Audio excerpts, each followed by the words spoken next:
Kosovo, Bosna i Hercegovina nisu njima to bure baruta. Oni misle da će to neće eksplodirati.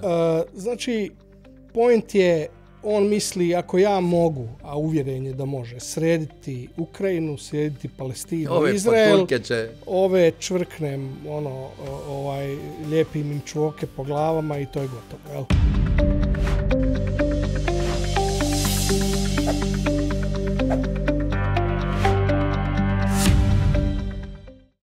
Dobar dan i dobrodošli još jednu špricu. Ako se niste pretplatili na špricu s macanom, učinite to upravo sad ili tijekom emisije, jer vrijedi slušati što donosimo svaku subotu sa špice, najaktualnije teme.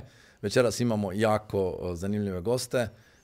Domagoj Juričić, savjetnik za upravljanje političkim rizicima, ali tako? Tako je. Mi smo stavili jedan QR kod uz tvoj potpis, tako da ljudi mogu otići vidjeti što ti to doslovce radiš, ali to ćeš nam još objasniti. Može. Tu je Igor Tabak, analitičar portala Obris, obrana i sigurnost, je li tako? Je. Pa teme su, znači, one svjetske, globalne, da li nas čeka novi svjetski poredak nakon Trumpa, nakon 21. I što se događa u Ukrajini i kakve će posljedice općenito imati, ne samo Ukrajina, Izrael, Hamas. Hoće li biti trećeg svjetskog? Hoće li biti trećeg svjetskog, svi očekujemo. I dobro, s druge strane možemo pitati hoće li biti kojim probaci, ne znam koliko, prebacio 100,000 prije par dana, tako da kako izgleda karijera savjetnika za upravljanje političkim rizicima? Pa kad smo krenuli u to nišu, onda je to bilo jako egzotično, jel? Jer politički rizici u ukupnoj Europi, ta niša naša koju smo krenuli evo iz Hrvatske, zapravo je bila među prvima u Europi, sad već i velike konzultantske kuće polako grade to nešto. I sjećam se prije jedno godinu ili dvije, sam bio u Londonu na jednoj konferenciji, ljudi su me pitali što je to. A sad ću ti objasniti zašto. Zato što u Europi nakon Drugog svjetskog rata nije bilo političkih rizika i realno ona je kompanijama i drugima bila rješavana uz pomoć i komunitera i Europske komisije. Zato nisu bili spremni 91. kad se dogodio politički rizik. Tako je. Naprosto ti si rješavao to vrlo jednostavno, tvrtke nisu imale za to potrebu jer je njima zapravo nivelirala neka nova tržišta i radila politika za njih, jel? Dok recimo u Sjedinjenim Američkim Državama imaš Iana Bremera, imaš Friedmana, imaš mnoge, zato što su američke tvrtke radile na volatilnim tržištima Južne Amerike, gdje su česte izmjene sustava i vlasti i zapravo su oni bili puno svjesni političkih rizika, a zapravo riječ je o dvijema stvarima. Dakle, politički rizici su ti s jedne strane rizici politika, s druge strane rizici regulative. Jel?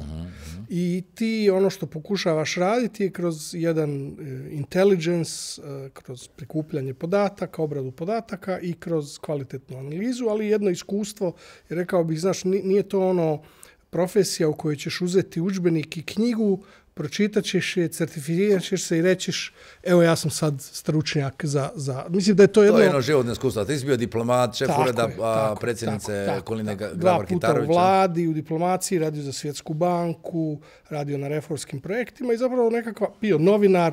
Sva ta iskustva su se nekako iskristalizirala meni sama u neki oblik konzultantskog posla koji na kraju krajeva, evo ja ne ovisimo u našoj firmi, mi smo mala butik, kažemo konzultantska tvrtka s 3 ljudi, a u biti svo svoje znanje izvozimo.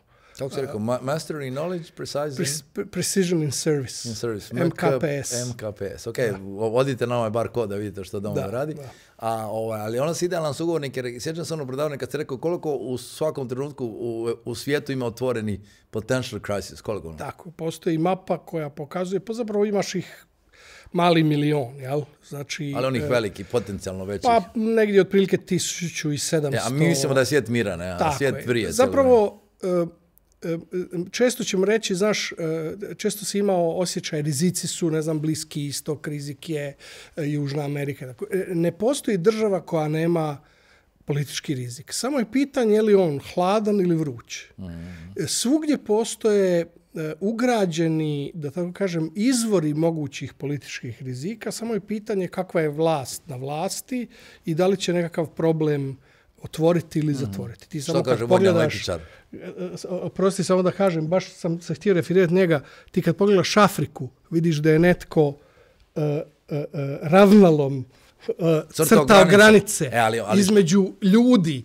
Te granice nisu prirodne. One Libija je super primjer. Mislim, ali dobro, recimo, svi zanemarujemo to da je Kina ušla u Afriku i to svi ignoriramo, a Kina pomalo osvoje Afriku. Kina radi svoje već neko vreme.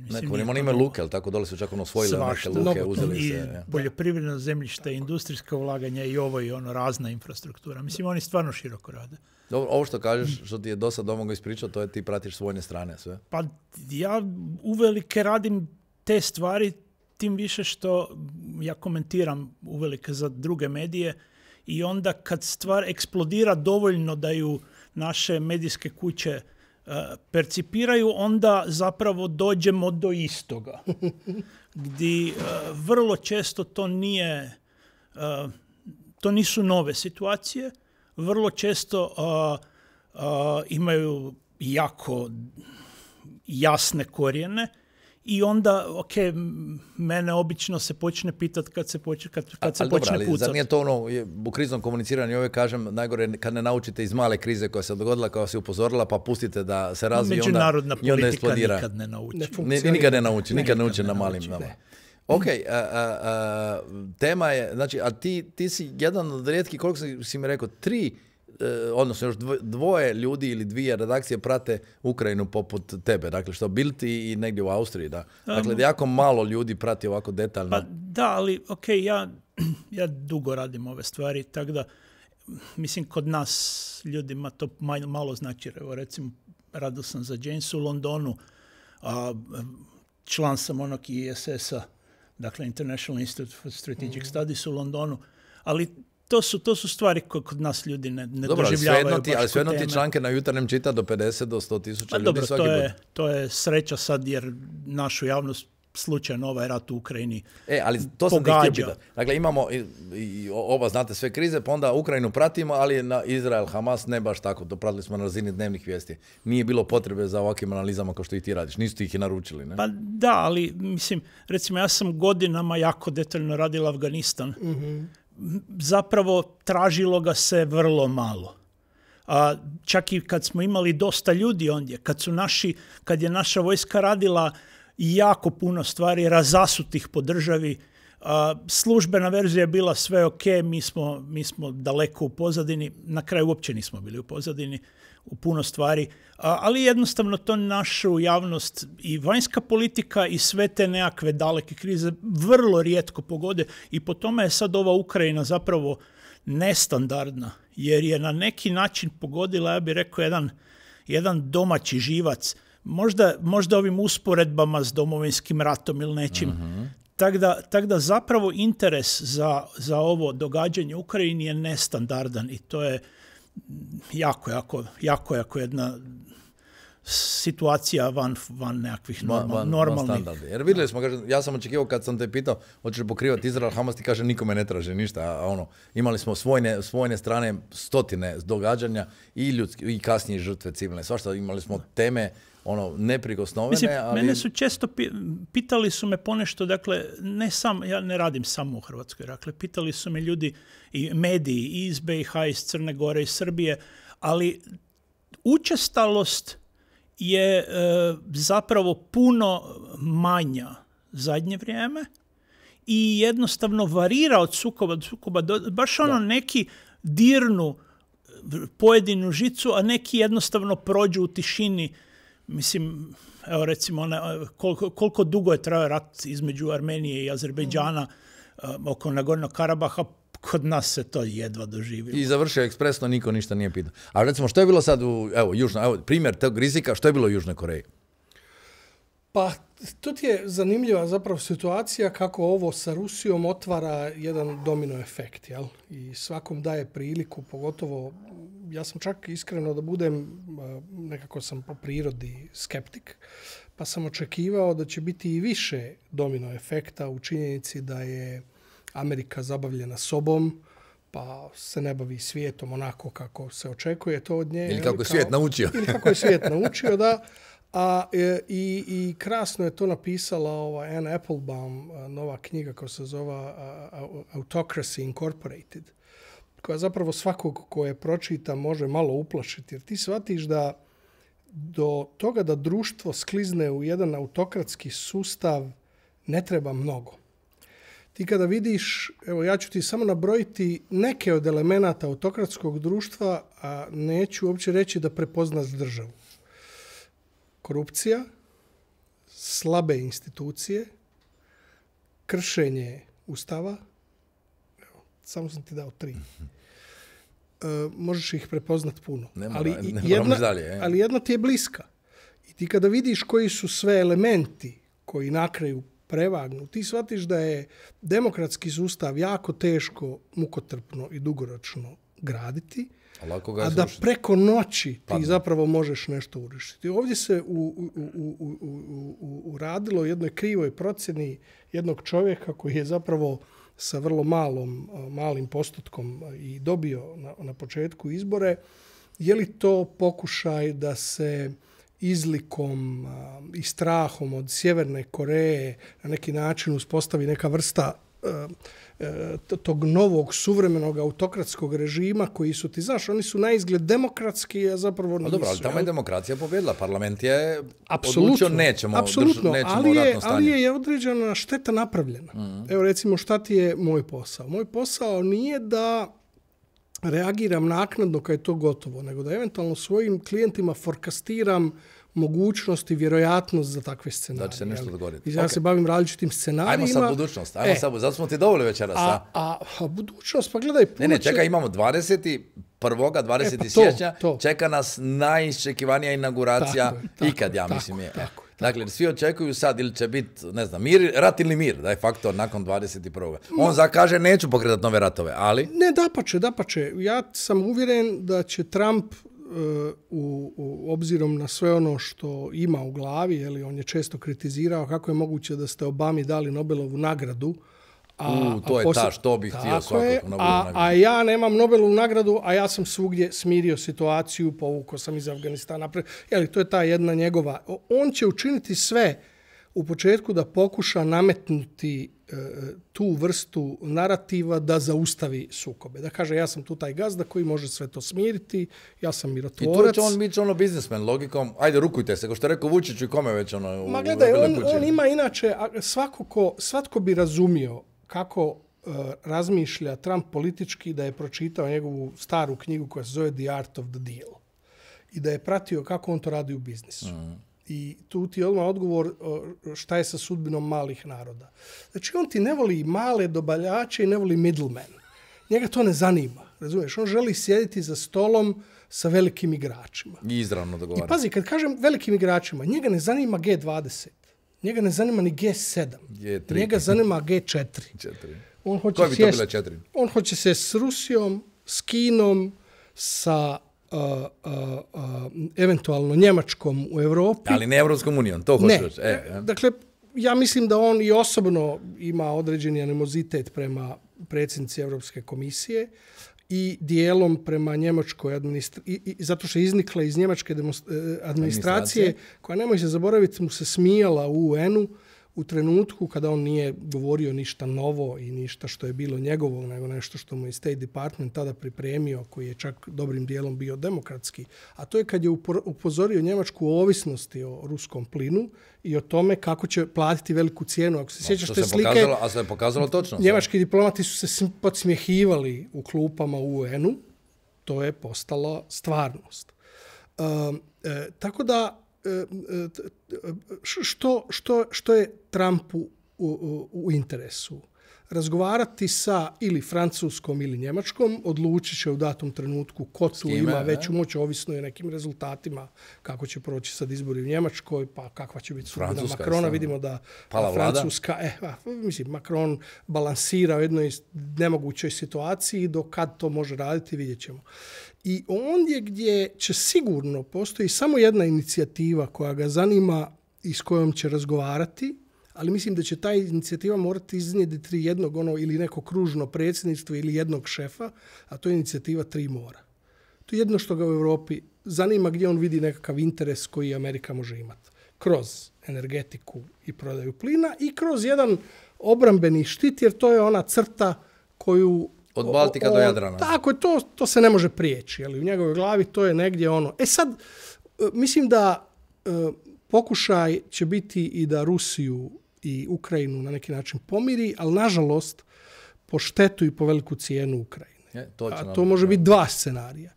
Jedan je da pokuša ih nagovoriti da sjednu za stol i da Zelenski prihvati neke činjenice na terenu.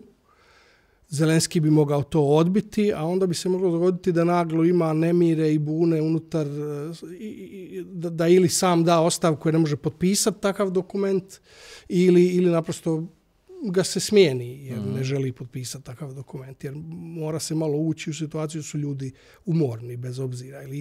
I ne bi ja to baš uspoređivao. Znaš, često ljudi uspoređuju kao slično je to kao Hrvatska. Nije, mislim. Oni krvare svaki dan. Mi smo imali ipak 3 godine. I ne samo to, nego, znaš, s druge strane jedna nuklearna sila. Ne? Mislim, velika je to razlika. Ne znam što će reći. Ja nisam vojni stručnjak pa ne ulazim u taj dio, ali mislim da je velika razlika rat između Hrvatske i Srbije u ono doba i Ukrajine i Rusije u ovom trenutku. Što ti kažeš? Znači, da li kasno su dali upotrebu ovih dalekometnih raketa? Sve nešto bilo? Sve što se uopće slalo zapada je došlo mjesecima nakon početka rasprave o tome i mjesecima nakon što su Rusi uspjeli poduzeti mjere da predusretnu dio efekata. Jedino Hajmarsi su ih mali zanadili. To je ljeto 2022. Ali nakon toga sve kasnije i ovi zapadni tenkovi i to nešto protuzračne obrane i evo sad u krajnjoj liniji... Avioni? Mislim, avioni su totalna simbolika. Njih ima na jednu ruku, da ih ima i na 2-3 ruke, s manje pilota vjerojatno nego aviona i još uvijek sa činjenicom da su to i služeni zapadni avioni koji su usporedivi sa starijom ruskom robom. Dakle, 1:1 s novim ruskim mašinama teško. Naravno, tim više što tu oni ne djeluju kao dio sustava. Dakle, oni nemaju, barem izgleda da nemaju ulogu definiranu. Da, ali ne samo to, nemaju i podršku, nemaju svoje avakse iza leđa, nemaju komunikacijske mreže koje su fino usklađene. Mislim, ovo ljeto se čak špekuliralo da je ukrajinska protuzračna sama srušila jedan od tih F-16, jer njihovi komunikacijski sustavi su zapadni, ovo ostalo komunicira na nekakvom Frankensteinu istoka i zapada, dakle prvo osnovna protuzračna obrana, onda i ostatak cijele vojske. A Ukrajina ima masivnu vojsku. To je trenutno, bez problema, možda najveća vojska na kontinentu. Mimo Rusije, dobro, Rusiju ne računam uopće ovaj ruski kontekst. Ali ja se tu ne bi složio. Ja mislim da Ukrajinci nemaju baš nikakvog izbora. Ako se ne misle potpuno predat, ako ne misle riskirati opet nekakve onakve situacije kao u Bučama ili koliko se tih raznih naselja bilo s nekakvim pokoljima, druga opcija je samo otpor. Sad, što se nuklearnog oružja tiče, ono je oružje koje je svako drugo. Dakle, ne samo da Rusija od početka prijeti nuklearnim oružjem, ona ga je, ako je baš htjela, mogla koristiti 24.2.2022. 25.2. i sve dane nakon toga. Samo naravno, nije slučajno da sad kad je ova jedna raketa bez bojnih glava bila lansirana, išla su upozorenja prije. Zašto? Zato jer to oružje ima drukčiju putanju i njegovo lansiranje u onom Kapustin Jaru se jako jasno vidjelo na svim ovim sustavima za praćenje strateških oružja. Dakle, da nije bilo upozorenja unaprijed, moglo se krivo shvatiti da je to prvi projektil iz nekakvog općeg udara, a još uvijek postoje uzvratni sustavi. Da. Dakle, sve što ima Rusija, u nekoj formi ima i Zapad. Da, ali nije li to onda endgame, jel? Apsolutno. Pa da, zato ne očekujemo da će se... I upravo zato ovo silno spominjanje, da li Putina ili njegovih iz one državne dume ili ovih raznih njihovih propagandista, to silno spominjanje nuklearnog oružja. Oni su čak puštali filmiće sa lansiranjima na London, na Berlin. To je istina, ali ne može se reći da to nije na neki način kastriralo Zapad. To je psihološko ratovanje. I činilo ga na neki način, pa kad pogledamo i ovaj zadnji potez Bidenov, ja mislim manje je usmjeren prema tome da pomogne Ukrajini, koliko da svom nasljedniku donese tešku dilemu. Ali ne samo to. Ovo lansiranje koje je dakle palo na Južmaš u Dnipru, veliki industrijski kompleks, taj projektil srednjeg dometa, dugog dometa, nije bitno. To nije poruka Ukrajini. To je poruka Evropi. To je poruka Evropi i svijetu bila, to je svima jasno. Jer cijela Europa jednako tako nema protuodgovor iz ruke spreman ko ni Ukrajini. Točno. Igor, ali kakva je sad situacija? Znamo sve to što pričaš, jedna i druga strana znaju, što mi znamo, dakle, zašto se išlo u Kursk? Da li oni se pripremaju za taj scenarij nakon 21. Da li je taj Kursk bio ideja, ajmo imati neki teren za zamjenu kad se bude došli pregovori ili... Pa možda je, ali mislim, ratovanje je jedan ples i očekivati da bude sve objašnjeno u hodu, pa toga nikad nema. Dobro, ali mnogi im govore da je to bila ludost. Mnogi govore, a s druge strane Rusi su se našli u nebranom grožđu. I trebalo im je praktički mjesec, dva da se počnu sabirati i puno nekakvih snaga koje bi im dobro došle evo recimo u Donjeckoj oblasti, nisu došle u Donjecku oblast. Oni su imali potrebu prestrojiti cijelu tu svoju grupu sjever, umjesto da stišću dalje sjever Harkivske oblasti gdje su oni 2 mjeseca ili mjesec ranije upali. Taj upad je stao. Jer je cijela ta armijska grupa krenula se baviti situacijom 100-150 km dalje. I mislim, s te strane to je ok. Mislim, poanta ratovanja je da udariš ondje gdje te ne očekuju i gdje protivnik nije najjači. Da ga tresneš u meki trbuh, da velimo. Dobro, ali kad se sjećaš, prošle godine smo rekli nemojte Ruse podcjenjivati i ono su svi govorili kao Ukrajinci se dobro drže. Ja mislim da je prošle godine najveće podcjenjivanje Rusa bilo to da je u krajnjoj liniji po zapadnom savjetu ona ljetna ofenziva išla upravo ondje gdje je bila najvjerojatnija, gdje su se Rusi najviše pripremali i gdje zapravo su svi gledali s onih satelitskih i fotografija i svih drugih senzora koliko se masivno grade fortifikacije i svi su rekli, ma nema problema, to će sve pas. Odite vi u ofenzivu, bude sve. I nije prošlo, bila de facto bitka za svaki rov je bila. I koliko svačan Rusi se pomalo vraćaju sad na te pozicije koje su čak krvavo osvojene. Ali prodor je bio zapravo vrlo malen. Oni su ušli 10-15 km u najbolje mjesto. Uz velike žrtve, jer im je falilo većina onoga što im je zapravo trebalo za takav tip ratovanja. Dakle, falilo im je inženjerske opreme za borbeno razminiranje, falilo im je puno specijaliziranih vozila, falilo im je svega onoga što u Afganistanu nikad nije trebalo. Dakle, gdje svi su pričali o nekom manevarskom ratu, o prodorima, treba prvo doći do prodora.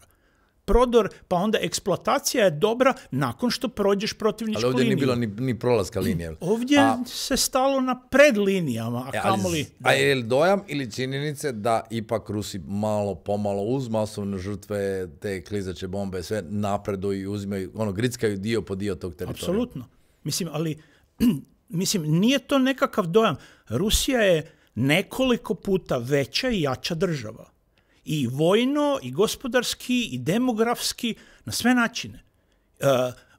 I to se vidi.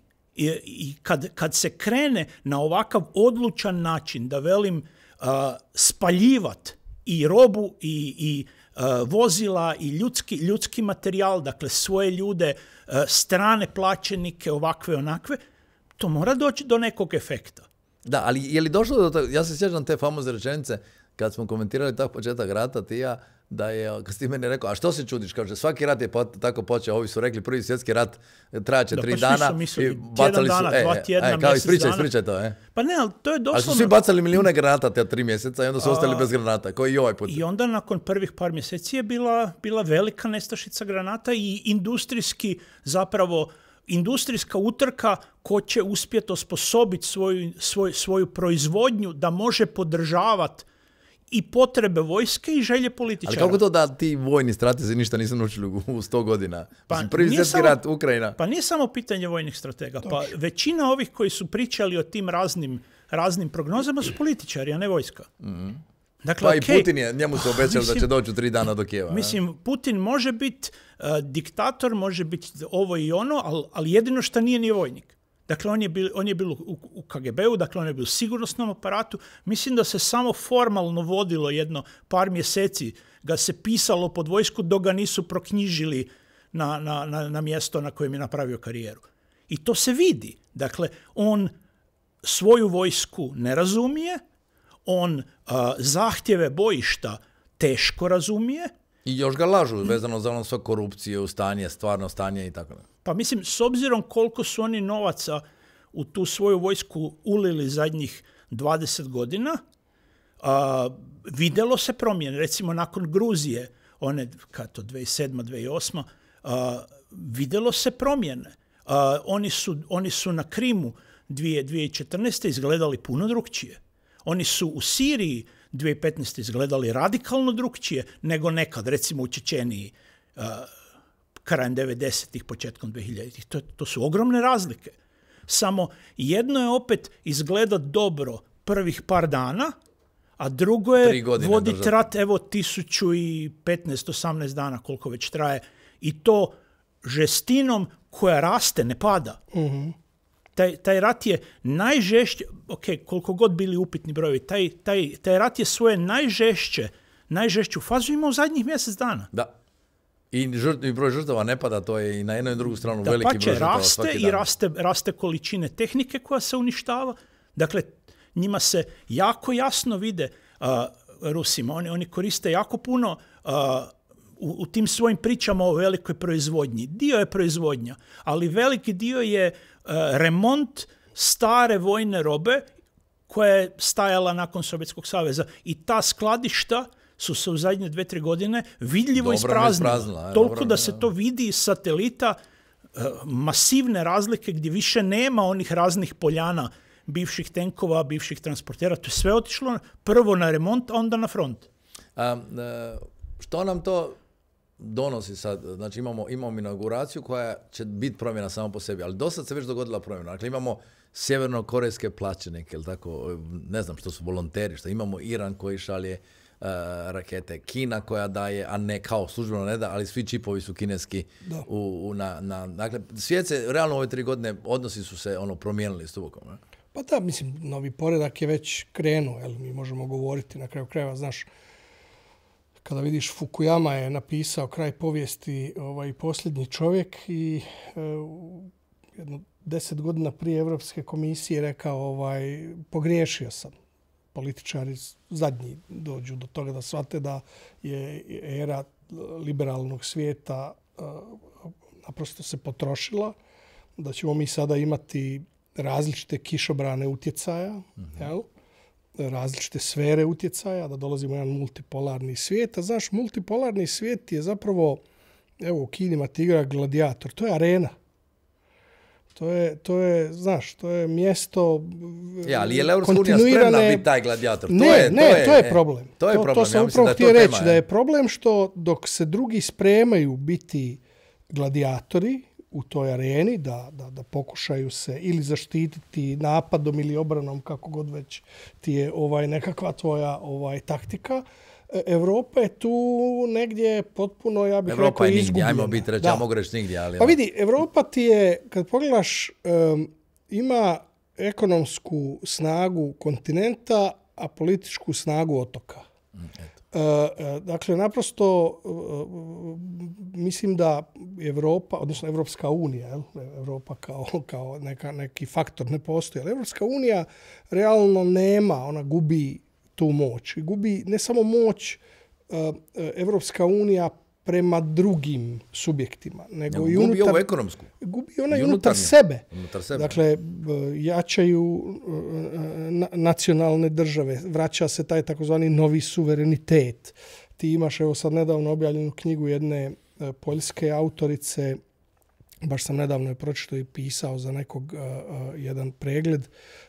U Montrealu je profesorica koja je obišla Italiju, Austriju, Mađarsku, još sam jednu državu, 4 države, išla je među mlade. I gledala je zašto se, htjela je razumjeti, a ne osuđivati, zašto se krajnje desne, pa čak i fašističke ideologije lijepe za mlade ljude. Što je to? O čemu se tu radi? To i mene zanima. Na koji su ti mladi koji viču za dom spremni? Vrlo jednostavno. Zato što su Kinezi imaju za to izraz. Kada se ove zemaljske vrijednosti sruše, čovjekov pogled je uperen u nebo. Ti tražiš neki sustav vrijednosti. Kada ti produciraš kaos, kada može sve ili ništa, kada odeš u nekoj ideologiji krajnje liberalno, kada dođeš u fazu koju možeš nazvati kao u Rimu, nekakva faza krajnje dekadencije. Dobro. U kojoj, to je ono što je Trump rekao, they want them, I want you. To je najbolje napravio tu razliku. To je to. I ti sada, znaš, to je zakon fizike, sila protiv sila. Što si klatno više pomakao u jednom smjeru, nazad. Ti ga vraćaš u drugom smjeru. Mislim, Europa godinama je mislila da je vojne kapaciteti uopće ne tako je. To sam baš htio pitati. Dakle, u kakvom smo stanju? Tu smo banani, kako svačam, ne? U takvom su stanju da Ukrajincima godišnje treba 2-3 milijuna komada granata. Europa im je odlučila donirati 1 milion kroz godinu dana. I onda u tih godinu dana su uspjeli proizvesti niti pola. Onda su produžili rok na još godinu dana, a neki Ukrajinci se za ostatak snađu kak znaju. Pa onda, uskočili su neki drugi donatori, ali... Dakle, to je sve... I pri tome proizvode se oružni sustavi koji su super za slikat se kao političar kraj njih, koštaju beskrajno, I dronga jedan sruši. Efikasni su jako uvjetno, fronta vidjeli nisu.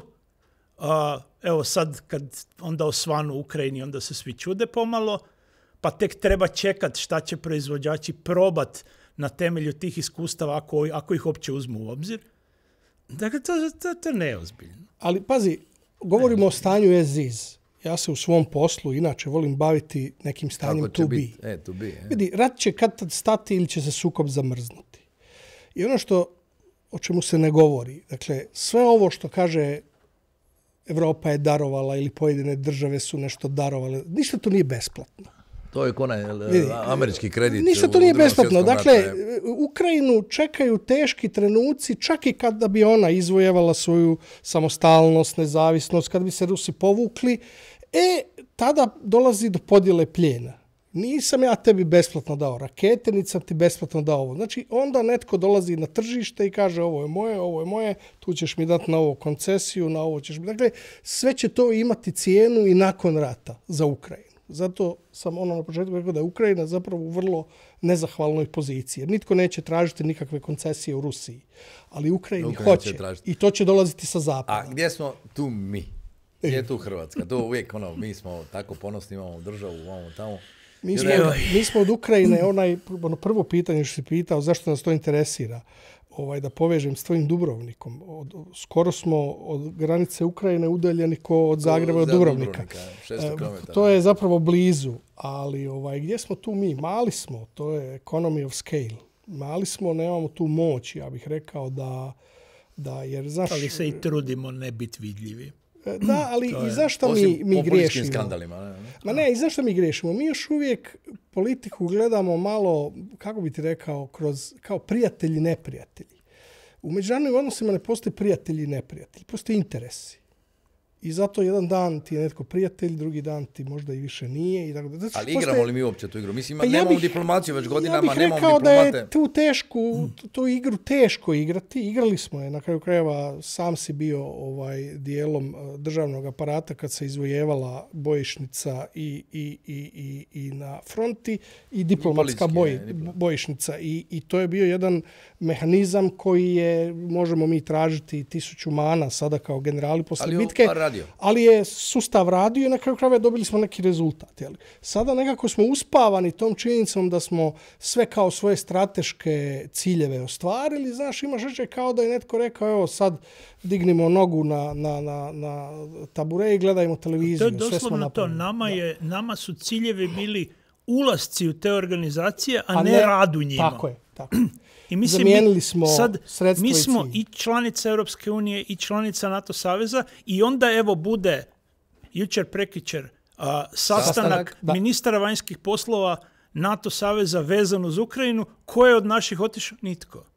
Pa to je problem. Pa nitko bitni. Mislim, na dobro, kraju imamo smo poslali... ovaj interni sukob koji ti možeš komentirati, ali mislim da je isto skandalozno da u principu gubimo najbolje diplomate. Niko te ne može čekati mandat da ti odlučiš hoće li ići negdje čovjek karijeru. Ali i diplomati koji jesu ne odu na skupove. Ma i ti koji jesu, ali imamo diplomate, s druge strane imamo ove vojnike koji nisu još na obuku. Ali imaš jedan problem da ćeš u nekim državama postoji ograničenje mandata stranih diplomata. Jel? Da ćemo ostati onda bez veleposlanika. Ostaćemo bez agremana, ostaćemo bez veleposlanika, to će biti drugo.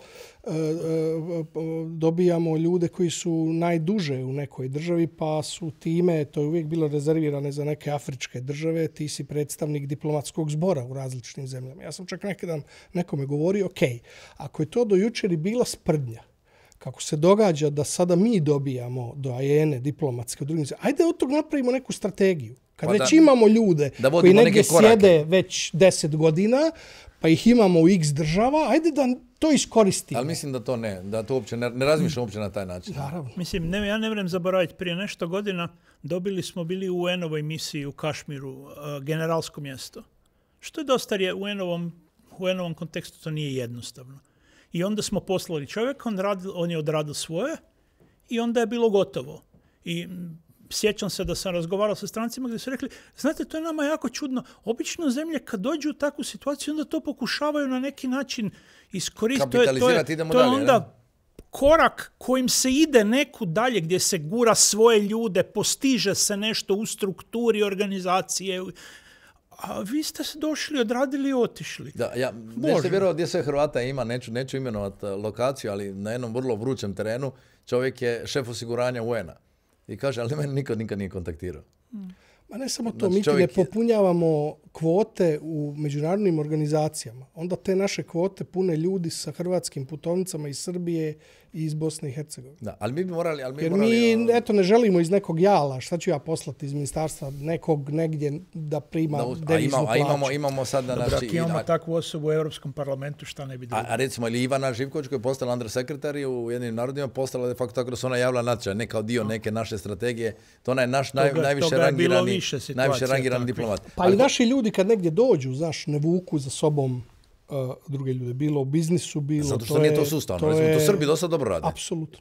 A reci mi, vojnom, znači kad sad nismo slali, mislim da se mi zavaravamo, dugo smo živjeli kao naši Amerikanci, nas gledali iskustvo iz Oluje, vamo tamo, ali to je prošlo, ljudi moji, prošlo je 20, koliko ću krivo nešto reći, 20, dobro je.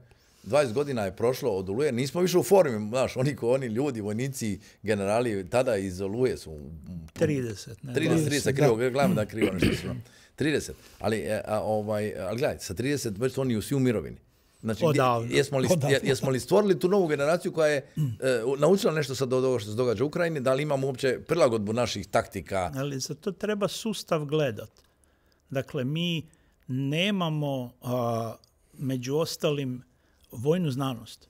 Mm-hmm. Dakle, kod nas je vojno školstvo ograničeno maksimalno. Dakle, mi imamo problema sa svim onim što nije direktno zapovjedanje ljudi na terenu. Ajde, to obučavamo. A sve drugo, i to se vidi recimo kod nabave tehnike. Dakle, mi nemamo ekipe koja bi pratila vojnu tehniku radi vojne tehnike. I onda rekla što bi trebalo... I onda iz iskustva praćenja mogla izvlačiti nešto. Znači, zašto kupujemo ove Leoparde? Mislim, ljudi moji, a na avione smo kupovali koliko? 3 godine. I onda odjednom kaže kupujemo 40 Leoparda. Samo tako kao. Broj 1, kupujemo ih zato jer je kod nas kopnena vojska alfa i omega. Svi drugi trebaju puno više objašnjavati. Kopnena vojska dođe na svoje i bez da objašnjava. Druga stvar, ako se ne varam, mi nismo otišli zapravo s prvom idejom kupovine Leoparda novih.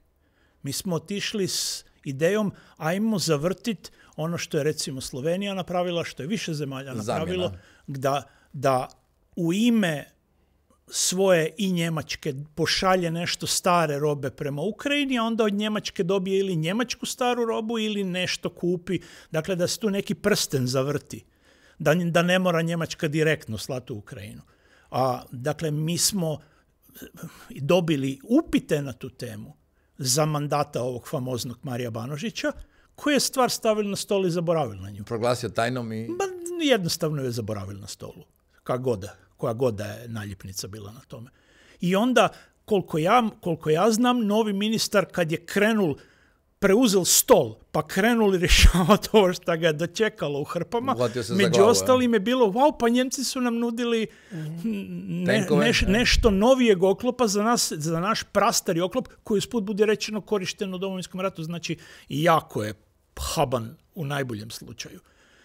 I onda, kad odete nekud, godinama kasnije, i velite joj, znate, ono što ste nas prije godinu, dve pitali, evo mi smo se sad sjetili, onda naravno da to nije isti kontekst.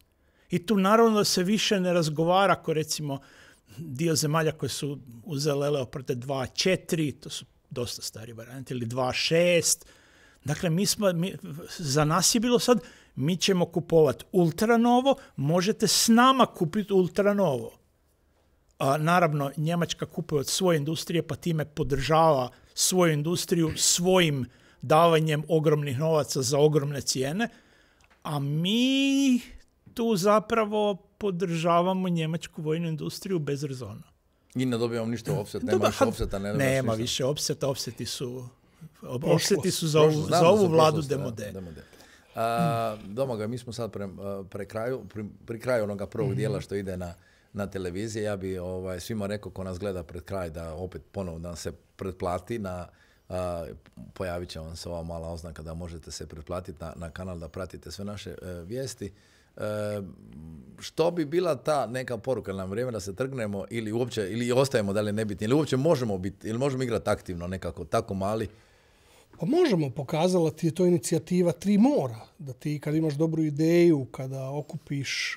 Kad se pametno igra. Da, i zašto ne? Znaš, ja mislim da dapače, to ti je kao pitanje, Igor će tu biti pametniji, znaš, kao pitanje između, neki dan rekao, prošla je era nosača aviona. Znaš, trebaju ti mali... Znači, svijet se mijenja. Veličina nužno ne znači ništa. Naravno da znači u apsolutnim brojevima ekonomski i tako dalje, ali fleksibilnost je po meni ključna i došli smo u svijet u kojem ne biraš strane, nego biraš smjerove. To je ključna razlika. I ako se ponašaš pametno, dakle mi smo svrstani, dakle ne govorim ja o tome da budemo nesvrstani. Mi smo poprilično svrstani, znamo gdje smo, znamo tko smo. I te vrijednosti ne bi trebali ostaviti za sobom. Zato smo se borili. Tako, i to ne znači igrati, sjediti na 2, 3 ili ne znam koliko stolica. Ali i unutar te obitelji postoje različiti smjerovi. I trebaš naći svoj, trebaš biti autentičan, to bih na neki način rekao. I kada staviš nešto na stol i kada to ima smisla, vjeruj mi, i tekako dobiješ uho i onih najutjecajnijih ljudi u svijetu koji će reći, aha, čekaj, ovo je zanimljivo, daj da vidim. Dobro, ali tu nije samo diplomacija, znači treba igrati na ovom vojnom planu. Igraju i vojni časnici. Ne samo to. Ekonomija, tako je. Ekonomija, diplomacija, vojska. Dakle, kompletno ti moraš imati sustav koji je uvezan kao momčad nogometna koji igra. A ne da Hrvatska prije nekog vremena sama kupuje francuske protuzračne projektile u vrlo kratkog dometa, a sad onda par mjeseci kasnije unutar Europe se organizira skupina zemalja koja će tu istu tehniku od iste te Francuske kupiti europskim novcima umjesto svojih i mi nismo u tome. Nama ne treba, mi smo već svoje novce trošili. Svoje novce, bogati smo pa možemo trošiti. Ovdje bi se pozdravili sa gledateljima koji nas gledaju putem malih ekrana za onaj drugi dio koji će biti zanimljiviji, uvijek rečeno zanimljiviji, jer ne znam iz kojeg razloga, čim se ugase kamere, vi se opustite, počnete pričati svašta kao da se ne snima i dalje se snima. Znaš koji imam pitanje? Imam pitanje o Trumpovoj. Dakle, sve vezano na Srbiju. Dakle, pa ćemo nastaviti, proću Domaga, pa ću onda tebe sa ovim. Rama je dao neki otok, navodno, ali tako ovome Trumpu, istom zetu. Da je neki otok je dao da razvija u Albaniji, a ovi su mu dali generalštab u Beogradu, iako kao to nije, ništa nije dogodilo. To je ona razbijena zgrada gdje je NATO razbijena. Gdje su uvijek vodili zapadne dužnosnike da prođu, da vide i onda bi im govorili, vi tu ste nas bombardovali. A ovako ću ti reći, gledaj, to je jedna, kako bih ti rekao, nitko ko je s Trumpom tikve sadio, nije da mu se nisu obile u glavu. Možda oni misle da će time kupiti neku političku moć.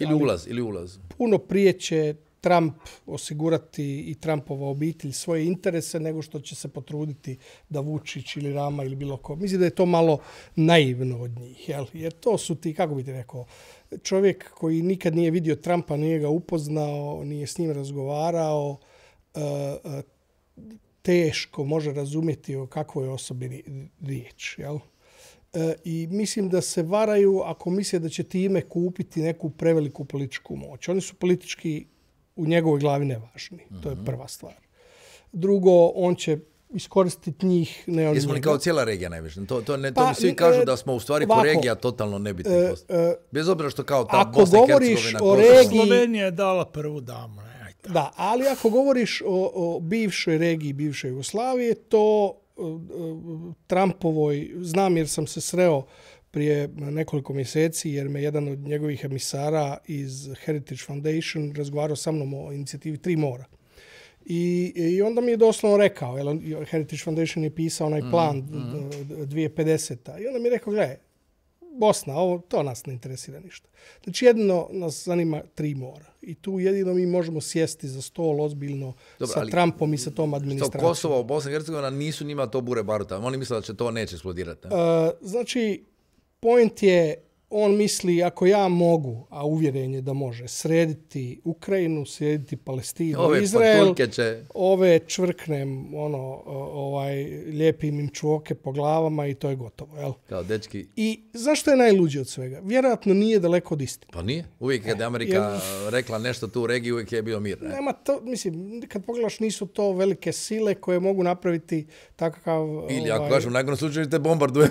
Pa mislim, to je, kako bih rekao, zapravo njemu je taj prostor, osim što njegov dio obitelji ima možda neki ekonomski interes, politički nezanimljiv. Jel? I dogod on ne stvara probleme... Ne može dobiti Nobelovu nagradu za mir na Balkanu. Tu niko nije dobio Nobelovu nagradu. On ne može dobiti nikakvu nagradu da nagovori Srbiju da prizna Kosovo. I to njega ne zanima.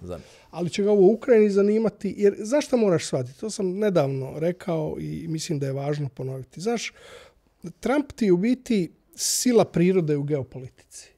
I to je nešto novo s čime se suočava. Svijet koji je navikao na ono game as usual, znaš, sve se odvijalo u nekom... Ovo je viša sila, Božja ruka. Ovo je jedan, kako bih rekao, jedan game changer. Sad gledaj, ja ovdje ne stojim da li se to meni sviđa ili ne sviđa. To je činjenica, on je činjenica. I Bog zna na koju stranu će na kraju pomoći. To. Twister. I tu dozme političkog rizika. Šta je politički rizik Trumpa? Nepredvidivost. Da.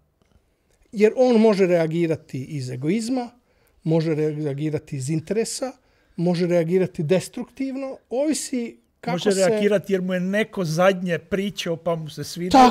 Tako je. Znači, to nije promišljeno do kraja. Nego naprosto on je čovjek momenta. Ajmo samo da jedan detalj još prije nego što krenemo na ovaj vojni dio.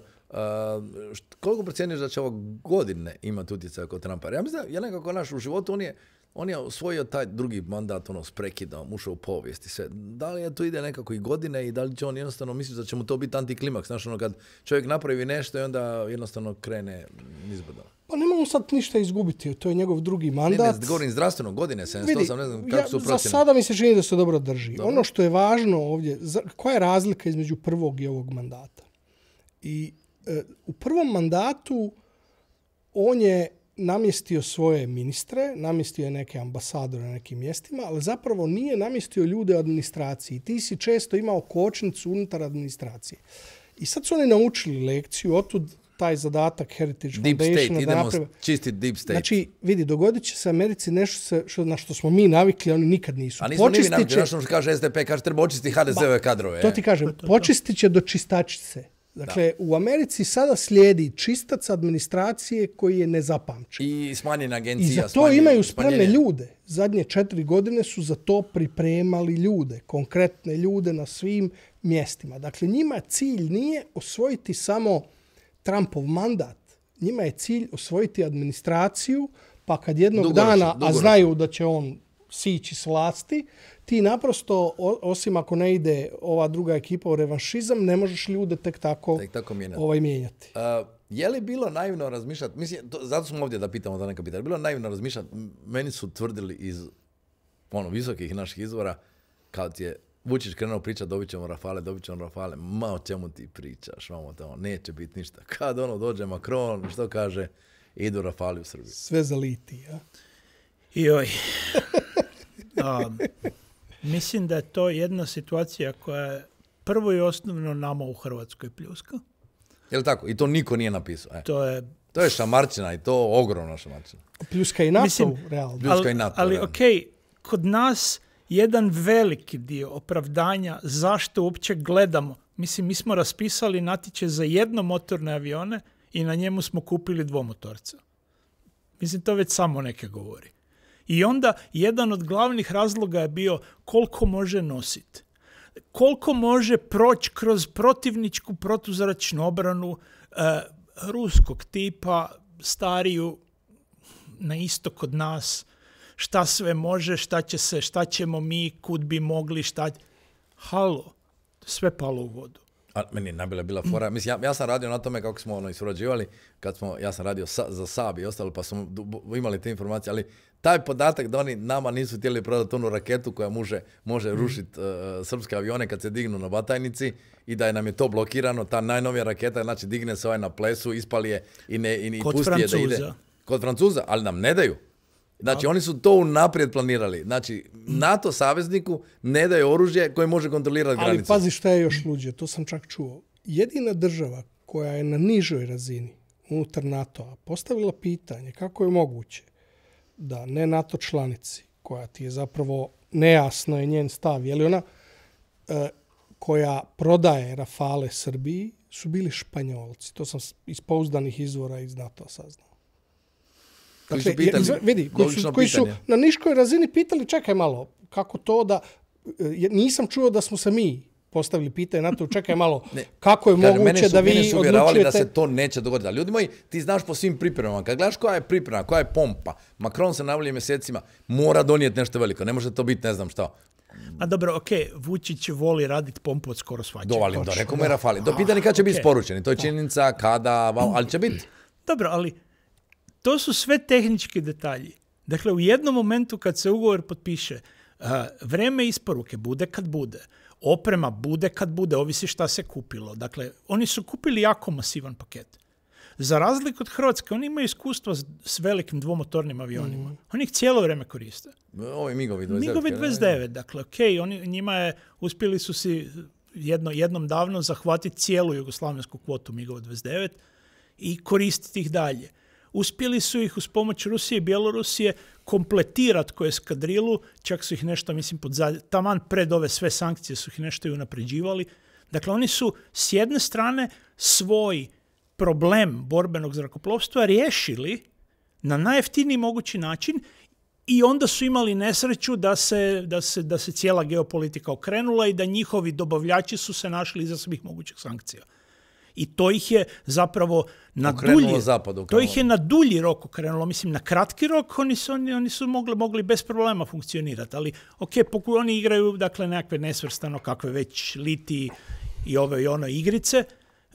Isporuke, streljiva, Ukrajini, pa to kupuje Zapad. Činjenica je da se... Hoćemo ući ulaziti u tu temu, ne? Pa nije to nikakva nepoznanica. Da i oni avioni koji su padali puni streljiva, pa znalo se kud to ide. Mislim, i to nije... Dakle, to nisu nekakve tajne, to se bi moglo normalno pročitati u novinama. Ali ispada da Vučić igra bolje igra nego, ajmo reći mi smo davali neke stvari, ali on igra. Mislim, on igra na veliko i jako aktivno i dobro mu ide.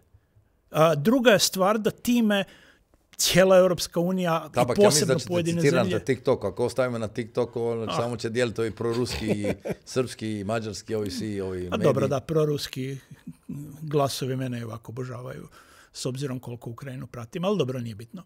Ali mislim, cijela ta pojedini dijelovi Europe su se kompromitirali odnosima s Vučićem takvim kakav je. Je, apsolutno. A gledaj sad, ali sad, ja imam reći isto jednu drugu herezu. Po ovome što ti govoriš, ali ja isto mislim kako oni rade, oni imaju bolju, jednostavno u ovom trenutku bolje opremljeniju i veću vojsku od nas. Pa ne baš. Ne?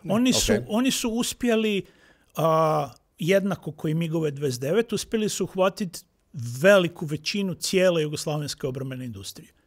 I to je to što njih nosi. Dakle, njih nosi namjenska industrija.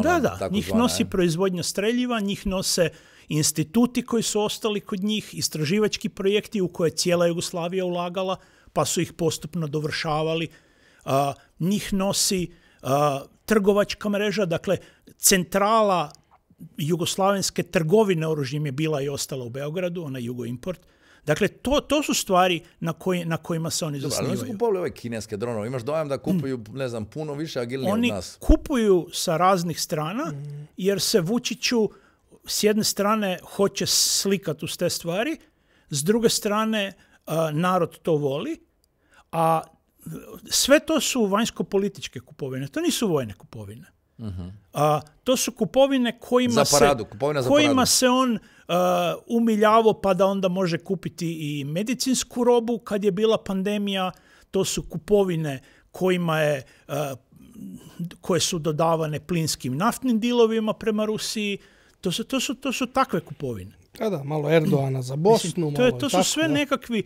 Mislim, Hrvatska, nažalost, puno previše igra vanjsku politiku kroz obranu. A Srbija to radi radikalno.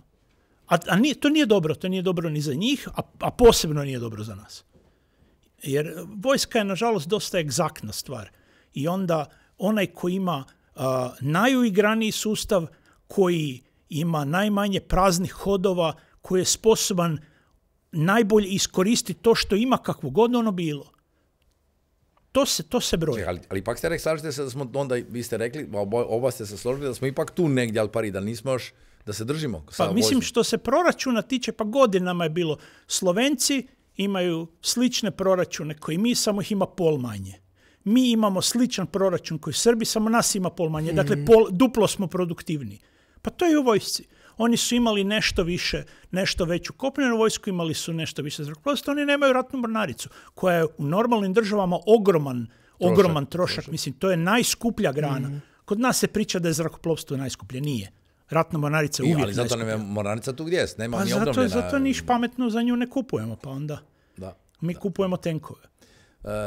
Kad govorimo o regiji, baš kao pričamo o rizicima, pa da završimo u tom tonu, znači uvijek se kaže Kosovo, pa Bugari zaustavili Sjevernu Makedoniju na putu prema Europskoj uniji, vidim neko razočarenje u Sjevernoj Makedoniji, veliko, sad sam bio neki dan. Točno, da. I kažu, nikada se to ne reče, mrže Makrona, kažu Makrona se zesno da nam je par mjeseci prije promjene vlasti u Bugarskoj dao to zeleno svjetlo, ne bi nas niko zaustavio.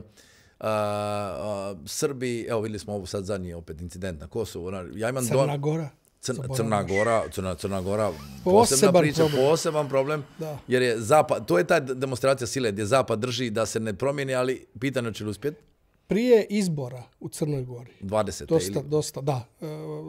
Kad su se događali izbori, mi smo napravili jednu analitiku i ona je nekim putem došla u State Departmenta. I onda su nas pozvali na razgovor, pa kako vi to mislite ovo? How dare you? Kako se usuđujete? Da, kako, pa to je malo nategnuto, pa kako, pa otkud vam takvi, pa kako? Pa da, mislim, moram ti priznat, ne ono, znaš, told you so, da kažem, ali sve što smo napisali se dogodilo. Jer, kako bi ti rekao, meni je čak ponekad neugodno, jer, znaš, sa 50 godina osjećaš se mlad pred iskusnim ljudima, starijim, sjedijim od tebe. Ali mi sjedimo tu, mi znamo to. Pa čak i sam to objašnjavao i ljudima kod nas. Pa su mi kao, ajde Juriću, ne pretjeruj, ti uvijek imaš neke, jel? Dakle, kako si slijep pored očiju? To je meni nevjerojatno. Znaš, kako kada, znaš, šta su svi zaboravili logiku? Znaš, A i A je A i B, A, B. Kako ti izbjegne? I onda sam shvatio u čemu je problem. ljudi uglavnom u svoje analize ugrađuju svoja očekivanja, svoja htjenja. Šta bi htjeli? Bias, znači oni su sami... Recimo, ja u svom poslu stvarno pokušavam sebe, to nije laka disciplina, sebe isključiti, nego se posvetiti podacima. I sviđalo se to meni ili ne, naprosto tako je. Podatak to je jedni mi pravi kaže, način. Ako miraš po sebi, težak je, vidi. To je težak teško. zato što se moraš boriti sa vlastitim egom i sa nekom hipotezom koju možda imaš u glavi. Ali kreneš nekako, a većina ljudi nekako kao da želi ugraditi neko očekivanje. Što bi oni htjeli ili da da se oni tamo... budu u pravu, što daš ego da bude u pravu. Znaš, ja bi čak volio da sam u krivu, ali znaš, neka dejta ti da... A ti kad gledaš dejta, i to je ovo što se Igor bavi kad gleda vojsku, tebi je neospor. Mislim, meni je bilo čudno da imaš evropske države koji ne vide da je rat u Ukrajini ne neizbježan, nego tu. Da se već događa. On se možda još fizički tada bio dogodio. I ti pričaš s tim ljudima i osim što Ameri su ti to govorili, svi drugima ne. Znaš, podsjetilo me na Bosance 91. Neće to bolan u nas. Neće raja. Znaš, ma kako neće? Sve ukazuje. Dakle, čim se Krim dogodio, bilo ti je jasno da na tome neće stati. I da tu nema majci, ne? Da to ide dalje. Da, i to je pitanje da li ovaj Minsk bio greška. Da, ali isto tako recimo, ne mora biti Ukrajina, ajmo pogledati Siriju. Točno. Kad je krenulo arapsko proljeće, kad su se krenule unutar države zaoštravati odnosi među tim pojedinim etničkim grupama, svako ko je malo dulje gledao, evo recimo ako je imao iskustvo iz bivše Jugoslavije, pa je vidio kako je taj prostor kliznuo u opći rat, ista stvar se vidjela u Siriji. Kad su počele nekakve barikade, pa su počeli na barikadama se međusobno maltretirati u prolazu, pa onda najedanput više vojska i policija nisu dirale ove razne poluuniformirane ekipe po tim barikadama. Pa su se onda najedanput formirali nekakve zone koje drži ova ili ona ekipa, banda, stranka, kako god da se zove. Mislim, to, ako se nastavi u tom smjeru, to ide u građanski rat. I bilo je puno ljudi koji ne, pa dobro, to je samo jedna demokratska faza koja će prerasti. Ja. Vidjeli smo kako je završeno. Daću ti primjer jedan još iz 2009. 2010. kad sam bio u diplomaciji, kad smo bili u Washingtonu. I to je 9. 10. događa se Tea Party movement, jel? I svi mi iz Istočne Evrope, kad bi došli tome establishmentu, rekli, znate šta, to vam je neki tipping point. Nemojte na to odmahivati rukom. Nešto će se tu izroditi. Iznjedrit će taj movement, nešto. Average Joe će doći s nekim kandidatom za kojeg se najmanje nadate. Pazi, većina nas iz Istočne Evrope, establishment je tada mahao rukom. Rekao, ma dobro, vi ste imali rat, paranoični ste. Neke stvari se u Americi ne mogu dogoditi. I evo ga, da. Par godina poslije, Trump u igri, svi isto odmahuju rukom jer je on nekoliko puta pokušao biti kandidat, ako se sjećaš, ulazi u utrke pa izlazi iz njih i dogodi se Trump. I onda kaže ekipa, ali kako je uspio prodati to da je on predstavnik Average Joe-a, a on je... Ili sad sjedi sa maskom koji je najbogatiji čovjek na svijetu. Ali zašto? Zato što on nije u očima prosječnog Amerikanca. On je poduzetan čovjek koji je uspio zato što je poduzetnik. A poduzetništvo u Americi je svetinja. Sloboda poduzetništva. I još ga svako malo gledaš na televiziji. Tako je. Drugo, reality je... On je reality fictional karakter. On nije pripadnik establishmenta. Zašto? Jer kad se kaže establishment, to misli se političkog establishmenta. I zato Average Joe ga je gledao kao nekakvog uzora, jer gleda u njemu nešto, dakle, Trump je netko tko može možda moj sin sutra biti. Dakle, stvarao, kreirao na stranu da je od oca. Drma, otpušta ljude kog hoće. Znaš, i ta sloboda poduzetništva, to je ono što njih nosi i ta želja. I drugo, naravno, ona klasična stvar da je taj establishment poprilično, i to sam vidio putujući kroz Srednju Ameriku, kad odeš u Iowa, kad odeš u te države, kada razgovaraš s ljudima, znaš, kaže šala iz balkanskog špijuna, kaže, odeš među ljude, pa tako i mi diplomati, vidi kako je raspoloženje u narodu. Jel? I ti kad razgovarao si tada s ljudima, ti si vidio da to što vidiš u Washingtonu je udaljeno od stvarnosti Amerike miljama. Odnosno da su uopće prekinuo kontakt s tom stvarnošću. Zapravo veze ne postoje. Imaš neke ljude koji se bave policy makingom, žive u nekom balonu i onda prepoznaš Brisel, živiš u nekom balonu, kreiraš neku regulativu, čepovi na ovom. A Kinezi naprave aute bolje od Kinezi, evo sad sam nedavno bio u Rijadu i gledamo, baš kolega i ja, kao, vidi, je li ovo novi Mercedes? Ne, Kinez. Dođemo, gledamo, kineski auto, dođe frajerka, vlasnik automobila, šta radite? Mi ovo prostite, gledamo, mislili smo da je BMW. Kaže, on bolji od BMW. Kaže, da vam pokažem. Može, pokaži nam, ne? Stavi dlan, auto ga prepozna, auto ga pozdravi, ne znam, na arapski kaže mu ono, dobar dan, taj, dobro došao. I kaže mu, ovaj nama prevodi, vidim imaš 3 putnika. Sjednemo u auto, svakom izmjeri kilažu i po tome regulira tlak u gumama. I reci mi, koji zapadnjački auto to ima? Znači AI unutra i gdje hoćeš... Ali Evropa svjesna ti promjena, nije? Ja mislim da su tek sad je kasno već. Svijest možda i postoji u nekim, ali znaš, od svijesti do djelovanja je jako dug put. Ali imamo i taj big tech. Gdje je Evropa sa big techom? Amerika drži sve, Kina nastoji stići. Ti ga regulatorno, evo, ti si AI, nije ni krenuo, ti se već, kako bi ti rekao, znaš onaj vic, kaže da je Bill Gates bio rođen u Hrvatskoj, išao tada davno registrirati Microsoft, jel? Onda bi on rekao, kako se vaš poduzeće zove? Microsoft. Ajde, dobro, čim se bavi? Pa proizvodnjom softvera. Dobro, di ti je tvornica, di je lokacijska dozvola? Onda ovaj kaže, nije, to vam je, eli, to nije, pa kako onda tvornica, znaš, kako bi rekao, nije u NKD-u.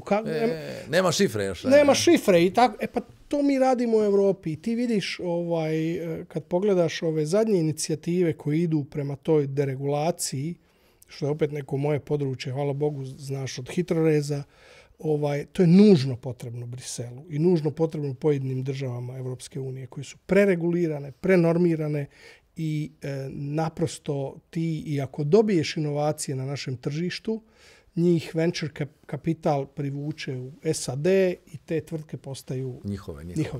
Gotovo, kapital ih preuzme. Ali dobro, ajmo se, samo nismo završili u priču o regiji, dakle imamo Bosnu i Hercegovinu koji sve govori neko ocijepljenje, imamo tamo. Ti ne vidiš tu da bi tu bilo nekog vojnog sukoba? Ja u Bosni ne vidim materijala, robe, naoružanja, opreme i tehnike za bilo kako. Dobro, ali onda Srbija, Kosovo, šta će pištoljima vode mi? Mislim, Kosovo nema propisnu vojsku. Srbija ima vojsku koja je sjena nekih prošlih i financirana je loše. Opremana, ima nešto nove tehnike, ništa nije međusobno. Mislim da je to dobra vijest, ja ne bih htio rat u ovom području nikad, neko vrijeme barem. Ali ratovi trebaju imati konkretnu podlogu. Točno. Ratovi traže novce. Mislim, Srbija je u onim ratovima potrošila cijele jugoslavenske devizne zalihe. Dakle, sad nema više nekakve komore pune deviza kojima se to sad bi moglo plaćati da niko ne osjeti. Dakle, sad mislim, naša vojska nije slučajno mala. Ona je mala jer smo ju uskladili s proračunskim mogućnostima. I jesmo li tu zadovoljili Trumpa, onih 2%? To je ne. Tu si ti doma, nismo? Ne još. A će nas onda šamarati, hoće biti čvoka? Ali nismo, gle, ja čak mislim da je dakle, Trump će naravno podsjetiti ih na zadnjih sastanak, reće da je potrebno da povećaju i povećava se od tog zadnjih sastanaka. Činjenica je da zbog Ukrajine povećavaju se budžeti, još uvijek nedovoljno, ali idu ka tome. Ja ne vjerujem recimo u tu soluciju da će Trump u jednom trenutku reći mi izlazimo iz NATO-a, nema za to zapravo nikakav razlog. Ali opet je ogroman problem. Ako mi ikakvo pametno ulaganje u hrvatski obrambeni sustav radimo radi Trumpa, a ne radi Hrvatske. Bravo, to sam baš htio reći. Koji nije poanta, znaš, ići tražiti kvotu, nego je poanta napraviti sustav ćemo kupiti da zaispunimo koji je odgovor, znaš, mislim... Ne, šta ćemo kupiti što nam treba? Tako je. Jesmo mi spremni uopće za uvođenje vojnog roka već kad si tu? Ne. Pa kako ćemo ga provesti? Ne znam. To se nećemo ga provesti. Ja? Mislim, nije... Tihnulo je sve, tako? Tihnulo je kod njega sve. Ali nije slučajno ni da smo ga ukinuli. Tako je. Dakle, ljudi zaboravljaju da bilo je čak nešto rasprava tad o tome. I ukinuli smo ga zato jer broj 1 nam je bio skup, broj 2 nismo ga uspjeli zavrtiti kako treba, većina stanovništva ga je izbjegavala, bio je nepopularni politički i svrha takve masovne vojske je jako upitna. Mislim, ako hoćemo imati topovskog mesa za nekakve juriše negdje, ko Rusi, onda treba masovna vojska. A reci mi, Igore, švicarski model? Švicarski da model, na neki način građane pripremaš, da li je to nešto što... Prva i osnovna stvar, od onda kad je švicarski model bio jako popularna diskusijska rasprava, Švicarska je svoj model bila prepolovila u tišini. Da. I to većina zagovornika švicarskog modela nije baš pohvatala. Oni su masu onih svojih raznih bunkera, maskiranih, pretvorili u turističke atrakcije. Istina, planinama i tako, da. Dakle, tu opet dolazimo, nije pitanje švicarskog modela, pitanje šta hoćemo od svoje vojske. Da li Hrvatska... Ali ne mislim na vojsku, govorim o tome da ipak ljude na neki način pripremaš. Vojska nije sama izdvojena za sebe izvan svemira. Dakle, vojska se oslanja na državu, vojska se oslanja na gospodarstvo i vojska se oslanja na narod. Dakle, ako želimo da nam vojska bude sposobna, da bude velika, onda brojna, onda se naravno mora pripremati stanovništvo na neki način ili ogromnim novcima za dodatno profesionalaca ili osposobljavanjem stanovništva za neke jednostavnije, banalnije dijelove vojnog posla, obavljanja vojnih dužnosti u nekakvoj specijalnoj situaciji. Jer opet, izvlačenje ljudi u vojsku znači da ste ih izvukli iz gospodarstva, iz privrede, iz zarađivanja za život i sebe i društva. Stvorio si gubitke više struke. Dakle, mislim, recimo Rusija sad ima ogromnih problema jer je polako došla do toga da je izvlačenje ljudi prema Ukrajini, prema fronti počelo stvarati probleme na tržištu radne snage. Mislim, ali to je u svim državama. Da. Sad, ako se želi pripremiti državu da može u nekom momentu biti cijela orijentirana prema obrani, prema nekom totalnom ratovanju, onda ima smisla raditi sa mladima. Ali to opet nije 3 tjedna u jednom u životu. Da. Dakle, kod nas je problem da sve te stvari su kampanjske. Dakle, mi bi sad pozvali mlade na 2 tjedna, 3 tjedna. Evo recimo Ukrajinci... Radne akcije. Pa da, mislim, Ukrajinci su sad ustanovili nakon 2 godine rata da 30 dana vojne obuke prije slanja na frontu zapravo je malo, pa sad pokušavaju eksperimentirati 45 dana. Ne znam, jedna brigada je bila u Francuskoj na obuci, pa su bili 3 mjeseca. 90 dana. Zamisli to, je. Ok, ali mislim, to sve su neke od opcija. Ali opet, ako se to napravi jednom u životu mladog čovjeka i onda ga se idućih 30-40 godina ne takne. To nikakvog smisla. I po meni to su ipak neke odluke koje moraju biti dugoročne i konsenzualne, jer bi bilo glupo da ovise od ciklusu vlade do vlade. Od trenutka kad shvatiš nešto treba mijenjati, treba vremena i treba to njegovati. Mi već godinama radimo na elementarnom prenaoružavanju naše profesionalne vojske na domaće pješačko naoružanje. I nismo gotovi. A sad bi počeli, ne znam, 10-100 tisuća mladih povlačiti u vojsku. S kojim oružjem? Hoćeš, nema ni pušaka za dakle, to da bi proveli obuku. Treba kupiti opremu, treba kupiti odore, treba vojarne osposobi, nemamo vojarne osposobi. I onda bi te ljude trebalo jednom na 6 mjeseci, jednom na godinu dana, jednom na 2-3 godine. Famozne terene. Pa da. Mislim, Hrvatska i sa današnjim svojim tim rezervama, dakle pričuvama, ne radi dovoljno. Ne radi skoro ništa. Dakle, to je minimalno. A u takvoj, dakle, mi jako volimo pričat, a posao kak bude. Efekti kakvi budu. Pa improvizacija. Nema odgovornosti. Mislim, jedno kad su neke elementarne nepogode, onda ulijećemo, dižemo vojsku i to. Ali to je to. Nas je jedna od glavnih stvari pri našem ulasku i u NATO je bila da nas se natjera planirati obranu na srednjoročni i dugoročni period. Dakle, tjerali su nas raditi strateške preglede obrane, dugoročne planove razvoja, godišnje preglede. Jesmo položili to? To je sve stalo. Dakle, mi više, 2017. smo samo jednu strategiju uspjeli. Znači, mi smo jako dobro dok ne uđemo, onda poslije kad uđemo ništa ne radimo. Pa evo sad za 20 dana ili koliko, s krajem ove godine isteći će nam 10-godišnji razvojni plan, novi nije donesen. O njemu je pričao ministar Krstičević, o njemu je pričao ministar Banožić, o njemu vjerojatno će pričati strategije turizma koje već 3 ministra. U godini kad su već trebali početi primjenjivati. I onda imamo, dakle, u takvom planu dugoročnog razvoja, među ostalim se postave prioriteti opremanja.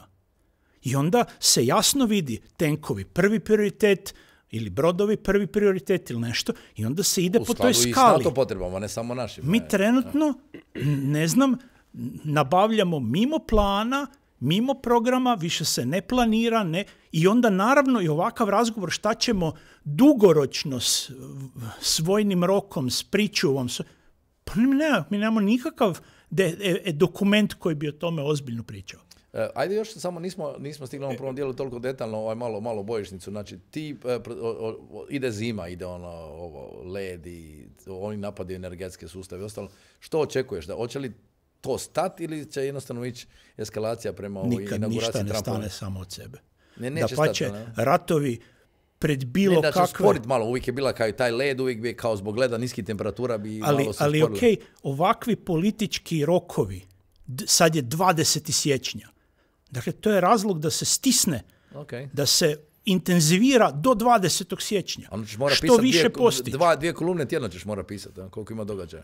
Pa mislim, ovo u Ukrajini je jedan ogroman, izuzetno žestok rat kakav ja u svojem životu nisam vidio. Čitao sam o takvim ratovima, Prvom i Drugom svjetskom. Nijedan drugi nije ni usporediv. Dakle, količina tehnike, broj ljudi koji se tu podnormalno pokreće, lepeza sredstava koja se borbenih koristi, pa to nikad nije bilo.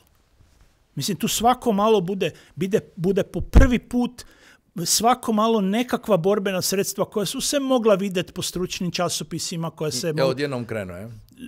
Isporuče se, budu masovno korištena, imaju ovakav efekt, uspiju ili ne uspiju, ili u prvom momentu uspiju pa im se nađe protuotrov.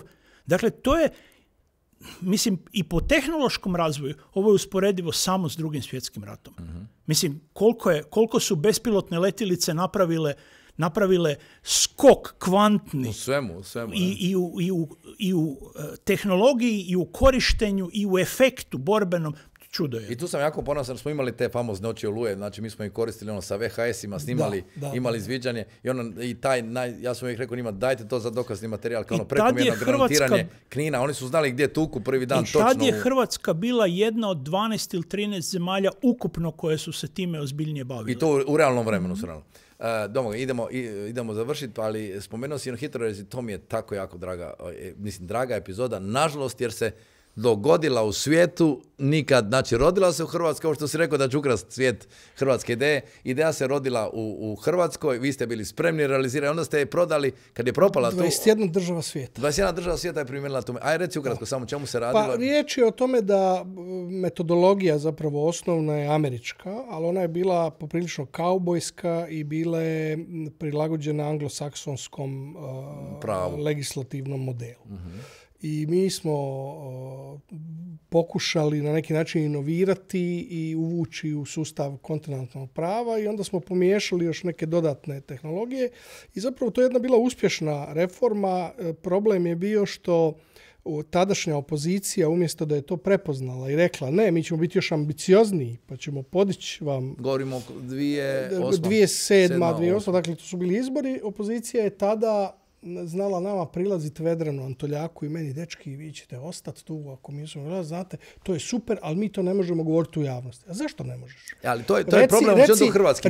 Reci tipa, ova vlast je bila neambiciozna, ali ima ali imamo jedan projekt koji treba nastaviti. Tako je. Dogodilo se poslije toga da je nas Svjetska banka prvo angažirala da to znanje prenosimo drugdje. Da, ali samo reci ljudima o čemu se radi. Znači, HITRORez to je vezanje propisa. Ne? Dakle, riječ je o tome da ti propise postaviš kroz određenu filtraciju. Mi smo tada to iskoristili, tadašnji premijer Sanader je prepoznao da nam to može pomoći na putu u Europsku uniju. Na način zašto? Ti zapravo propise provlačiš kroz neka temeljna pitanja. Možeš ih staviti više. Temeljna pitanja su je li propis, zanimljivo, pazi, je li legalan? Jer iznenadio bi se da neki propisi, kad kažem propisi, ne govorim samo o zakonima. Zakoni su često jako dobri, ali pravilnici, uredbe, sve ono što neki ministar sam... A mi smo tek sad mijenjali dinare, one jugoslavenske u euro, nakon 70 godina. Znači, je li legalan? Je li, recimo, u skladu, tada smo stavili sa Svjetskom trgovinskom organizacijom, jer smo se koncentrirali na biznis propise. i je li u skladu sa EU pravilima. Ali recimo ti možeš u današnjem vrijeme, što smo radili u nekim državama, je li digital ready? Dakle, da li taj propis odgovara vremenu digitalizacije? Da li se može provesti? Da li on može biti u digitalnom svijetu? Ti sada već, recimo, što smo preporučili Saudicima, da li je AI ready? Mi smo sad napravili softver koji koristi umjetnu inteligenciju da ti zapravo pronađe probleme u zakonu prema kriterijima koje postaviš, dati prijedlog kako ih ispraviti i napiše ti novi i kaže ti, dakle da radi neke kauzalne veze. Zato što upravo ona pročitala masu tih zakona pa ti može dati najbolji. Tako, može ti odmah dati. I ona čita na svim mjesecima. I ne samo da čita, nego ti imaš različite metode definiranja troška, jer svaki zakon u sebi ima skrivene troške. Evo daću ti jedan primjer i ljudima će to biti slikovito. Negdje 80. godina, to je čuveni jedan case, 80. godina u Sjedinjenim Državama zabilježili su veliko trovanje djece tabletama. I naravno regulator se okupio i našao novo rješenje. Rekao, pa to je lako, stavit ćemo ove specifične čepove, što jedva otvaraš. I šta ti se time dogodilo?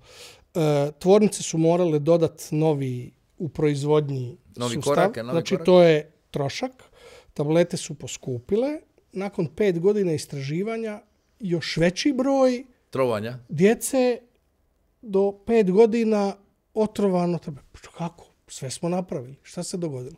Zato što niko nije ušao, ti kada ti propis rješavaš na temelju tehničke metode. Niko nije ušao u ponašanje, behavioralno. Dakle, da vidiš, da ispitaš doktore, dobro doktore, a kakve tablete su se trovali? Šta se događalo zapravo? Djeca su se trovala tabletama za artritis. Šta se dogodilo? Ti kad si, obično te tablete imaju različite boje, da bi stari ljudi znali crvena, tada, žuta, ovo. A djeci do 5 godina čuju, vidi bombončić. I sad što se događalo kad si uveo ovaj specifičan čep? Do tada su djeca mogla otvoriti. Ti kad si uveo ovaj, ljudi s artritisom nisu mogli taj čep. Dali bi svojim djeci da im otvore samo jednom i ostave otvoreno. Koje je bilo rješenje problema? Nije bio zakon, nego kampanja reklamna koja je rekla svoje tablete ili stavljajte na više police ili zaključavajte ormariće. Dakle, nekad ti ni ne treba zakon da bi riješio neki društveni problem. Dobro, ali mi smo sad 16 godina od te 2007-2008 i vjerojatno masu tih propisa i dan danas ustoje. Mi smo ukinuli pečat, je tako službeno? Jedno su mi rekli, ako otvaraš... Dosta je toga napravljeno i to je pokazala nekoliko serija je bilo takozvanih administrativnih rasterećenja. I nije da se nije napravilo. Ti si sad čak u jednoj 5. sada OECD radi jedan projekt za Europsku komisiju. Mi smo čak u to uključeni gdje se otprilike teret od otprilike 200 milijuna eura skida iz I puno je tu tih malih stvari koje ti možda ne vidiš, a ljudima puno znače od nekakvih tehničkih uvjeta, znaš, koji su negdje propisani, a nepotrebni su. Dobro, već ovo pozivanje sustava da ti možeš preko e-građana nešto napraviti. Tako je. Ali poanta je da propise učiniš jednostavnijima, primjenjivijima, da na kraju krajeva možeš i ti kao građanin, odnosno biznismen za početak napraviti neku vrstu self-checka. Znači, izvozni proizvod 21 zemlja 21 država svijeta, različito. Dapače, mi smo danas stvorili nešto što se zove Uber metod, dakle metodologija koja kombinira različite metodologije regulatornih reformi i uklanjanja administrativnih barijera uz pomoć AI. Vedran je sad razvio taj baš AI software, prije toga je bio regulatorni reform software koji je prodan u mnogo država, nadamo se da će sad tek biti i u većem dijelu. U međuvremenu, za razliku od tih 21 država svijeta, govorim ti od ASEAN država do zapadnih, osim što smo radili HITRORez i što nas je OECD uzeo, ne vlada. Za savjetnike? Niko nas u Hrvatskoj više nije pitao o tome. Nikad, ništa. Evo, ajde, bar da spomenemo sad ovako na kraju. Imat ćemo one QR kodove, znači Domagoj Juričić, Igor Tabak, pa možete potražiti jednog i drugog za više informacija. Nekog smo tu uveli, jer je vrlo jednostavno, uzmeš onaj pametni telefon, svaki ima u kameri čitač tog QR koda i odvedete u taj novi svijet i dodatno više informacija. Ne možemo ovdje sve objasniti. Ja mislim da ste bili meni ste bili vrlo zanimljivi, da ste bili zanimljivi gledateljima i slušateljima, jer idemo i na Spotify i na svim ovim drugim kanalima. Ne mogu me vidjeti na radiju da sam se tako lijepo obukao, to mi Heraldi me obukao i sad su nam se pridružili da nas podržavaju i da prezentiramo te neke i modne trendove iz emisiju jer želimo stvari postaviti standarde u svemu, pa tako i znači i u netipičnim pitanjima. Mislim da će tebe vidit ćeš na TikToku kad opet budeš, zadnji put si bio hit na TikToku kad su se ruski svi botovi uključili tebe, tako da sad ćeš sigurno probiti rekorde. Nešna, hvala vam na gostovanju vremenu, treba izdvojiti vremena i hvala na vrlo iznimnom, ugodnom, informativnom razgovoru. Hvala tebi na pozivu. Zadovoljstvo, hvala. Možeš sad samo završiti, znači samo okreni u kameru i reci još jednom, gotovi smo sa emisijom, gledajte da se dalje sljedeći tjedan i ako niste... Dobro, može, ok. Završili smo i ovaj neslužbeni dio koji se isto tako snima, tako da nema ovdje rekorda, a ako nas želite gledati sljedeći tjedan, pretplatite se, samo subscribe, pretplata na YouTube-u ili nas pogledajte na nekoj od tih lokalnih televizijskih postaja koje nas redovito emitiraju svaki tjedan. Do gledanja sljedeću subotu.